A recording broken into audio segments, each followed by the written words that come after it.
আসসালামু আলাইকুম। আমি শামীম হাসান রনি, পড়াশোনা করছি গোপালগঞ্জ বিজ্ঞান ও প্রযুক্তি বিশ্ববিদ্যালয়। তো আমরা মধ্যবিত্ত পরিবারের সন্তান। মধ্যবিত্ত পরিবারের সন্তানদের আসলে অনেক কিছু মেনটেন করতে হয়। ফ্যামিলি, সোসাইটি, কমিউনিটি, ওভারঅল সব কিছু মিলিয়ে আমাদের চলতে হয়।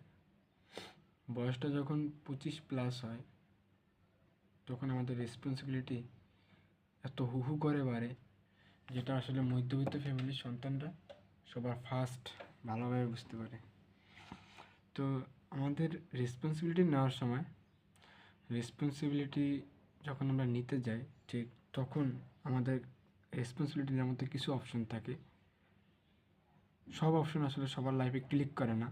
কিছু কিছু অপশন আছে কারো কারো লাইফে ভাইটাল। তবে ওভারঅল যেটা কমন মধ্যবিত্ত স্টুডেন্টদের বেঁচে থাকার জন্য, লাইফে স্ট্রাগলে বেঁচে থাকার জন্য, লাইফকে উপরে তোলার জন্য, ফ্যামিলিকে উপরে তোলার জন্য, সোসাইটির তাদের নিজের আইডেন্টিটি প্রকাশ করার জন্য, সেটার একমাত্র মাধ্যম হচ্ছে মধ্যবিত্ত ফ্যামিলির শিক্ষা।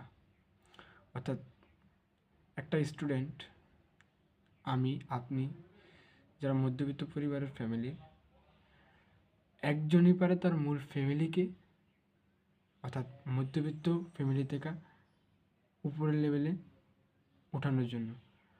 একটা প্রজন্ম থেকে আরেকটা প্রজন্মে পরিবারের যে টার্নিং পয়েন্ট, সে টার্নিং মোমেন্ট বা পয়েন্ট বা টার্নিং ম্যান সেটা হতে পারেন আপনি, এবং সেই অস্ত্রটা হতে পারে আপনার শিক্ষা, আপনার পড়াশোনা। যদি আপনি লাইফে একটা ভালো কিছু অর্জন করতে পারেন, ভালো একটা পরিচয় আপনার লাইফে আপনি তৈরি করতে পারেন, তাহলে ঠিক আপনার অবস্থান নিচ থেকে অবশ্যই উপরে উঠবে, যেটা একজন মধ্যবিত্ত ফ্যামিলি উপরে ওঠার একদম পিক একটা মোমেন্ট, পিক একটা অস্ত্র।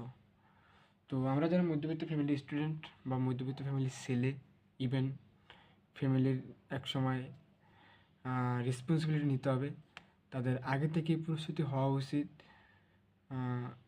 আমাদের লাইফের মোড় ঘোরানোর জন্য, আমাদের ফ্যামিলির মোড় ঘোরানোর জন্য। ট্রানজিশন ফেজটা হতে পারে আমাদের গুড, নট ব্যাড। সো এসব মিলেই যদি আমরা আমাদের নিজেদের লাইফ, আমাদের ফ্যামিলির লাইফের মোড় ঘোরাতে চাই, অবশ্যই আমাদের যে অস্ত্র, সেই অস্ত্রটাকে সেটাভাবে আমাদের কাজে লাগাতে হবে। তো এইটুকুই। আসসালামু আলাইকুম।